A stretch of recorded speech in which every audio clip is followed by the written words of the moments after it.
সকলো ছাৰ বাইদেউ সকলক মই নমস্কাৰ জনাইছোঁ আৰু মোৰ এই চেনেললৈ সকলোকে আদৰণি জনাইছোঁ। আজি মই এই ভিডিঅ'টো কৰাৰ উদ্দেশ্যটো হ'ল মই আপোনালোকক এটা বহুত জৰুৰী খবৰ বা এটা যিটো টাস্ক বা যিটো আমাৰ কৰণীয় সেইবোৰ যিহেতু আমি এটা কৰিব লাগিব, সেই কামটো চাগে সকলোৱে এতিয়ালৈকে জনা নাই আৰু জানিলেও চাগে নিজে কৰিব পৰা নাই বা কৰিব নাজানে তেনেকুৱা আমাৰ ছাৰ বাইদেউসকল কিছুমান বহুত আছে যিবোৰে মানে নিজে নকৰাকৈ আনক কৰিব দিয়ে। যেনেকৈ তেওঁলোকে হেৰিত যায়, দোকানবোৰত যায় বা নেট কেফেবোৰত যায় আৰু পইচা দি সিহঁতে কৰোৱায়। গতিকে সেইবোৰ আমি যদি এভইড কৰিবলগীয়া মানে যদি আমি এভইড কৰিবলৈ যাওঁ তেতিয়াহ'লে আমি নিজে সেইবোৰ কৰিবলৈ জানিব লাগিব, নহয় জানো? সেইবাবে আজি মই আপোনালোকক সেইটো কেনেকুৱা কৰিব লাগে দেখুৱাম বুলি ভাবিছোঁ। যিহেতু আমাৰ 2023 আৰু 24 শিক্ষাবৰ্ষ গুচি গ'ল, এতিয়া আমাৰ 2024 আৰু 25 আহিলে আৰু আৰম্ভণি হৈ এতিয়া পৰীক্ষাও হৈ আছে বা হ'ব ধৰিছে। গতিকে আমি যেনেকৈ শিক্ষা সেতু এপ্লিকেশ্যনত আমাৰ ষ্টুডেণ্টবোৰক এটা ক্লাছৰ পৰা আন ক্লাছলৈ আমি যেনেকৈ শিফ্ট কৰোঁ বা পাছ কৰাওঁ বা প্ৰমোট কৰাওঁ, ঠিক তেনেকৈ আমি ইউৰাইজ প্লাছতো আমি সেইবোৰ কাম কৰিব লাগে। গতিকে এই কামটো এতিয়া আমাৰ আৰম্ভ হৈছে। গতিকে এই কামটো যদি কৰিবলগীয়া হয়, কেনেকৈ কৰিব লাগে, কি কৰিব লাগিব, ক'ত যাব লাগিব, সেইটো মই আপোনালোকক ডিটেইলছত জনাম বুলি ভাবিছোঁ। সেইকাৰণে এই ভিডিঅ'টো কৰিছোঁ। এতিয়া সেইটো কৰাৰ আগতে মই আপোনালোকক এটা অনুৰোধ জনাব কৰিব বিচাৰিছোঁ। আপোনালোকে যাতে মোৰ এই চেনেলটো অলপ সহায় কৰে, ছাপোৰ্ট কৰে, যাতে মই আপোনালোকক এনেকুৱা ভিডিঅ' প্ৰতিবাৰ কিবা এটা যদি কৰিবলগীয়া হয়, মই আপোনালোকক ভিডিঅ' বনাই আমি দেখুৱাব পাৰোঁ বা আপোনালোকে জনাব পাৰোঁ। আপোনালোকৰ এই সহায় মোক আৰু নতুন ভিডিঅ' বনোৱাত বা আপোনালোকক জনোৱাত মোক এটা প্ৰেৰণা যোগাব বুলি মই আশা কৰোঁ। গতিকে আহক আমি এতিয়া আৰম্ভ কৰোঁ কি ধৰণে আমি ক্লাছবোৰ শিফ্ট কৰিম। গতিকে সেইকাৰণে আমি কি কৰিব লাগিব, সেইটো কাম কৰিবলৈ আমি ইউৰাইজ প্লাছত যাব লাগিব। ইউৰাইজ প্লাছত এয়া আহিলে নহয়, uraizplus.gov.in, ইয়াত আমি ক্লিক কৰিম। ক্লিক কৰাৰ লগে লগে এইটো এটা নতুন উইণ্ড' আহি গ'ল। আমি তলত স্ক্ৰল কৰি যাম। স্ক্ৰল কৰি গৈ আমি ইয়াত দেখি পালোঁ ইউৰাইজ প্লাছ স্কুল ডেটা কেপচাৰ বুলি দিয়া আছে। আমি ইয়াত ক্লিক কৰিম। কৰাৰ লগে লগে এনেকুৱা আৰু নতুন এটা উইণ্ড' আহি গ'ল। চাওক, ইয়াত বহুতো লিখা আছে। ইউৰাইজ plus login for AY 2023 and 24 দিয়া আছে। তাৰ তলত বহুত আছে option. Profile and facilities, teacher module, report module আৰু ষ্টুডেণ্টছ মডিউল। ইয়াত আমি ষ্টুডেণ্টছ মডিউলত যাম, যিহেতু আমি ষ্টুডেণ্টৰ কাম কৰিবলৈ গৈছোঁ। আপুনি যদি টিচাৰৰ কাম কৰিবলৈ গৈছে তেতিয়া টিচাৰত যাব, নহয় জানো? আৰু প্ৰফাইল এণ্ড ফেচিলিটিটো হেৰিৰ বাবে হয়, স্কুলৰ বাবে হয়। এতিয়া আমি ষ্টুডেণ্ট মডিউললৈ যাওঁ। গৈ আমি ইয়াত দেখিলোঁ select state to log in বুলি দিয়া আছে। আমি আমাৰ ৰাজ্যখন চিলেক্ট কৰিম, তাৰপিছত ক্লিক কৰিম। ক্লিক কৰাৰ লগে লগে আহি গ'ল এটা নতুন ইণ্টাৰফেচ। আমি ইয়াত আমাৰ ইউজাৰ আইডিটো লগাই দিম। এয়া আহি গ'ল। পাছৱৰ্ড দিব লাগে। পাছৱৰ্ড অলৰেডি অট'মেটিক আহি গ'ল, কাৰণ মই আগতে এইটো কাম কৰি থৈছোঁ। গতিকে এতিয়া পাছৱৰ্ড মই নতুনকৈ দিব নালাগে, অট'মেটিক আহি যায়, কাৰণ গুগলত মই ছেভ কৰি থৈছোঁ। এতিয়া মই এই কেপচাৰটো ইয়াত ভৰাই দিম। ইয়াত দিয়া আছে BD small letter, A small letter, তাৰপিছত 284। এতিয়া লগ ইন কৰিম। লগ ইন কৰি দিলোঁ। এয়া আহি গ'ল। এতিয়া আপোনালোকে দেখি পাই আছে, ইয়াতে লিখা আছে Go to 2024 and 25, আৰু তলত দিয়া আছে স্নেপশ্বট 2023 and 24, এইটো যোৱা বছৰৰ হয়। এতিয়া আমি যদি 2024 আৰু 25ৰ কাম কৰিবলৈ যাওঁ, আমি 2023 আৰু 24ৰ কিছুমান কাম কৰিবলগীয়া আছে। গতিকে ইয়াত আমি ক'তো নাযাওঁ। ইয়াত চাওক, ৰাইট চাইডত লিখা আছে ৰেড কালাৰত, academic year 2024 and 25 has started, শিক্ষাবৰ্ষ 24 আৰু 25টো আৰম্ভ হ'ল। গতিকে please initiate any student related tasks accordingly, ল'ৰা ছোৱালী বা ষ্টুডেণ্টছবোৰৰ লগত সম্বন্ধীয় কিছুমান আমাৰ কাম থাকে, নহয় জানো? ইউৰাইজ প্লাছত সেইবোৰ কামটো এতিয়া ইনিশিয়েট কৰিবলৈ কৈছে মানে আৰম্ভ কৰিবলৈ কৈছে গতিকে এইটো কৰিবলৈ এটা গাইড আছে তলত আপোনালোকে চালে দেখি পাব গ্ৰীণ কালাৰত লিখা আছে সেউজীয়া ৰঙত users are advised to finish their progression activities এয়া দিয়া আছে মানে progress activity আমি কৰিব লাগিব মানে যোৱা শিক্ষা বৰ্ষৰ আৰু সেইটো কৰিবলৈ আমি কি কৰিব লাগিব ইয়াত তলত লিখা আছে to initiate the progression activity মানে progression activity আমি মানে আৰম্ভ কৰিবলৈ কি কৰিব লাগিব please navigate to the current academic মানে এতিয়া যেটো চলি আছে ন শিক্ষা বৰ্ষ তাত আমি যাব লাগিব বুলি কৈছে তাত যাবলৈ কৈছে tab then click on the progression activity তাৰপিছত আমি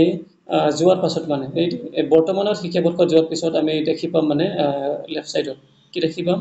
progression activity বুলি দেখি পাম তাত আমি ক্লিক কৰিব লাগিব বলকচোন যাও ক্লিক কৰিলো মই ইয়া আহি গল নতুন উইন্ডো আমি চাওচোন লেফট সাইডত কি আছে এয়া progression activity এয়া দেখি পালে নহয় এতিয়া আমি তাতে যাও গৈ আমি দেখিলো ইয়াত এয়া কি আছে progression module আছে তলত go আছে view summary আছে progression summary section wise আছে finalize progression আছে এটা আমি ক'ত যাম আমি গত গৈ আমি কি দেখিলো ইয়া ক্লাস আছে select section আছে ন এবোৰ আছে তলত গলে আমি একো নেদেখো কাৰণ আমি ক্লাস একো সিলেক্ট কৰা নাই সেই কাৰণে আমি দেখি না পাম গতিকে আমি ক্লাস সিলেক্ট কৰি চাও কি ওলাই এইটো হল আমাৰ UKG class 1 class 2 class 3 class 5 এটা আমি কি কৰিম class 1 বা UKG টো আমি সিলেক্ট কৰিছো সিলেক্ট কৰাৰ লগে লগে আমাৰ কি হল ইয়া সেকশনত যাও এ সেকশন যদি না ইয়াত নোলাবই আমাৰ সেকশন আছে গতিকে সেকশন ওলাই গল এটা গো টিপি দিও ক্লিক কৰি দিও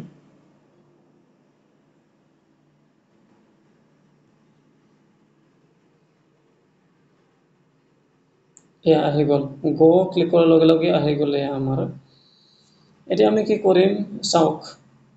এজন আমাৰ ষ্টুডেন্টৰ নাম আছে ইয়াত দেৱশিষ ৰেখা বুলি তাৰপিছত ইফালে সিলেক্ট বুলি আছে হেতু হল প্ৰগ্ৰেছন ষ্টেটাস মানে এটো যোৱা বছৰ দেই 2023 আৰু 24 গতিকে আমি ইয়াত কি কৰিম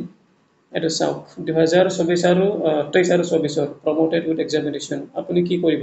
মানে পাস হল নাকি বা প্ৰমোট হল নাকি এটো মানে not passed promoted without examination discontinued before examination যেহেতু সেই লৰাজন পাস হৈ গল গতিকে আমি কি কৰিম promoted with examination টিম কাৰণ পৰীক্ষা দি পাস হৈছে নহয় জানো এই কাৰণে আমি promoted with examination তাত মানে আমি ক্লিক কৰিম আৰু যদি হে not passed বা repeat যদি কৰিছে মানে সেম ক্লাছত যদি আছে তেতিয়াহলে আমি ইয়াত লগাই দিম not passed আৰু repeat আৰু লগাই দিম আৰু promoted without exam মানে পৰীক্ষা নিদিয়াকৈ যদি হে পাস কৰাইছে বা প্ৰমোট কৰিছে তেতিয়াহলে আমি তাত promoted without examination আমি ক্লিক কৰিম আৰু discontinued before examination মানে এক্সাম হোৱাৰ আগতে যদি মই discontinue কৰিছে মানে স্কুলত নাহে আৰু যেনিবা এৰি দিলে তেতিয়া আমি এই discontinued before examination মানে আমি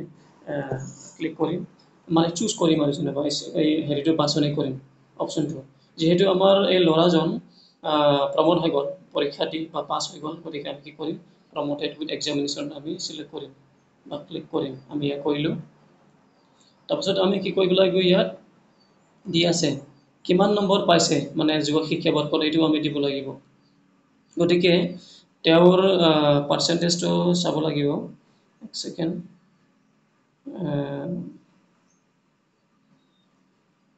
percentage hall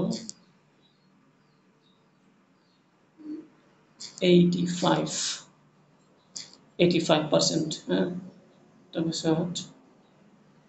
number of days school attended 2020 মানে যোৱা শিক্ষা বৰ্ষত কিমান দিন মানে স্কুল এটেন্ড কৰিছিলে এটো আমি ইয়াত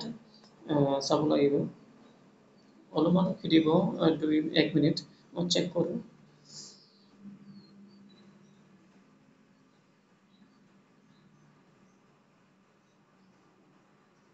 okay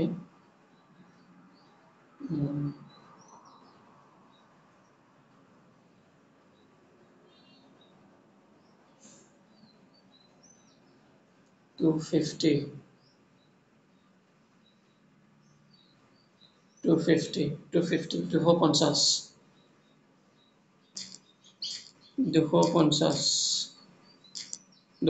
লগাই দিলে ইয়া তাৰপিছত নেক্সটত কি আছে স্কুলিং ষ্টেটাস মানে বৰ্তমান এয়া নতুন শিক্ষাবৰ্ষত কি ষ্টেটাছ মানে কি হৈ আছে সিলেক্ট চাওঁ সিলেক্টত ক্লিক কৰি চাওঁ এটা আহি গ'ল starting in the same school যদিহে আপোনালোকৰ নিজৰ স্কুলতে আছে তেতিয়াহ'লে লিখি দিব মানে চুজ কৰি দিব মানে সিলেক্ট কৰিব আৰু সেইটো ওপৰতো আৰু যদিহে স্কুলখন যদি মানে স্কুলৰ পৰা যদি বেলেগ স্কুললৈ গ'ল টিচি লৈ বা টিচি নলৈও যদি গ'ল তেতিয়াহ'লে আপোনালোকে left school with TC or without TC আপোনালোকে চুজ কৰিলে হ'ল বা সিলেক্ট কৰিলে হ'ল যেহেতু আমাৰ এই ল'ৰাজন আমাৰ স্কুলতে আছে আমি এই ষ্টাৰ্টিং ইন চেম স্কুলটো সিলেক্ট কৰিলোঁ এতিয়া নেক্সট কি আছে চাওঁ class and section to be promoted এতিয়া যেহেতু ক শ্ৰেণীটো পাছ কৰিলে এতিয়া ক্লাছ 1ত আছে গতিকে আমি কি কৰিম এইটো অলৰেডি ক্লাছত আছে ইয়া গতিকে সেকশন যেহেতু আছে আমি ইয়াত আমি সেকশনটো সিলেক্ট কৰিম আমি সেকশনটো সিলেক্ট কৰিলোঁ এতিয়া ইয়াত দিয়া আছে ওপৰত চাওক একশন তলত কি আছে আপডেট আছে আৰু কাৰেকশ্যন আছে যদিহে আপোনাৰ যদি এন্ট্ৰি কোড কিবা এটা ভুল হৈ আছিলে তেতিয়াহ'লে আকৌ কাৰেক্ট কৰিব পাৰিব বা আপডেট কৰাৰ পাছত আপুনি এইটো মানে আকৌ অলপমান সময় দিব আপোনালোকক মানে যদি কিবা এটা ভুল হৈছে কাৰেক্ট কৰিবলৈ এতিয়াতো মই গোটেই হেৰি কৰি দিলোঁ নহয় জানো আপডেট কৰিলোঁ এতিয়া মই কি কৰিম আপডেট অপশ্যনত মই ক্লিক কৰিম টিপি দিলোঁ এয়া মই ক্লিক কৰিলোঁ ষ্টুডেণ্ট ডিটেইলছ আপডেটেড ছাকচেছফুলি এয়া এতিয়া ক্লাছ 1ত গুচি যাব ঠিক আছে ইয়াৰ কামটো হৈ গ'ল ডান দেখুৱালে নহয় ইয়া ডান বুলি ষ্টেটাছত গতিকে মানে ইয়াৰ কামটো হৈ গ'ল ঠিক তেনেকৈ আমি গোটেই ক্লাছটো কৰি যাম এইটো যি ক্লাছটো মই এতিয়া কৰি আছোঁ মানে ইউকেজিটো নহয় জানো এতিয়া ইউকেজিটো হোৱাৰ পিছত ক্লাছ 1ত যাব কিন্তু ক্লাছ 1ত যোৱাৰ লগে লগে আপোনালোকে দেখি পাব যিটো এইমাত্ৰ আপোনালোকে হেৰি কৰিলে ক্লাছ 1ত শিফ্ট কৰিলে তেওঁলোকৰ সিহঁতৰ নাম্বাৰো দেখি পাব আপোনালোকে গম পাবই নহয় জানো কোনজন মানে বৰ্তমান ক্লাছ 1ত আহিছে আৰু যিবোৰ মানে আগৰ পৰা এতিয়া ক্লাছ 1ত আছে মানে যিবোৰ আগৰ পৰা ক্লাছ 1ত আছে সেইবোৰহে এতিয়া ক্লাছ 2ত শিফ্ট কৰিব লাগিব নহয় জানো গতিকে আপোনালোকে নিজে মানে বাছি বা হেৰি কৰি চাই এইবোৰ কামবোৰ কৰিলে হ'ল এইবোৰ গোটেই কাম হোৱাৰ পিছত আপোনালোকে ইয়া ফাইনেলাইজ কৰি দিব ফাইনেলাইজ কৰাৰ পিছত আপোনাৰ কামটো শেষ মানে ফাইনেলাইজ কৰাৰ পিছত আকৌ মই দেখুৱাই দিম বাৰু মই এইটো শেষ কৰাৰ পাছত আৰু কি কৰিব লাগে কিবা এটা কৰিব লাগে যদি আপোনালোকক দেখুৱাই দিম যিহেতু মোৰ এতিয়া কাম আৰু বহুত আছে মই এইটো ফাইনেলাইজ কৰিব নোৱাৰোঁ কাৰণ বহুত ষ্টুডেণ্ট আছে মই বহুত ষ্টুডেণ্ট মানে গোটেই কামটো কৰিব লাগিব তাৰপাছতে মই ফাইনেলাইজটো কৰিব পাৰিম গতিকে আপোনালোকে এতিয়া দেখি পালে কি ধৰণে মানে আমি ষ্টুডেণ্টবোৰ মানে শিফ্ট কৰোঁ বা প্ৰমোট কৰি দিওঁ এটা ক্লাছৰ পৰা আন ক্লাছলৈ ইউডাইছ পাছৰ ক্ষেত্ৰত এইটো মই দেখুৱালোঁ গতিকে আপোনালোকে এইটো চাই ভিডিঅ'টো চাই মই আশা কৰোঁ বুজি পালে গম পালে কেনেকৈ কৰিব লাগে সেইটো মানে গমো পালে গতিকে আপোনালোকে চেষ্টা কৰক নিজে কৰিবলৈ আৰু যাতে আপোনালোকে মানে অযথা খৰচ কৰিবলগীয়া নহয় ভিডিঅ'টো চাই যদি ভাল লাগিলে তেতিয়াহ'লে মই আশা কৰিম আপোনালোকে ছাবস্ক্ৰাইব কৰিব মোৰ চেনেলটো আৰু লাইক বা শ্বেয়াৰ কৰি দিব যাতে সকলোৱে মানে নিজে কৰিবলৈ পাৰে আৰু জানে গতিকে আমি নিজে নিজৰ ওপৰত নিৰ্ভৰশীল হ'ব লাগিব নহয় জানো যিহেতু আমি এজন শিক্ষক বা শিক্ষয়িত্ৰী হ'লোঁ গতিকে এই ভিডিঅ'টো বনাই বা এই কথাটো কৈ মই মোৰ আজিৰ এই ভিডিঅ'টো ইমানতে সামৰিছোঁ ধন্যবাদ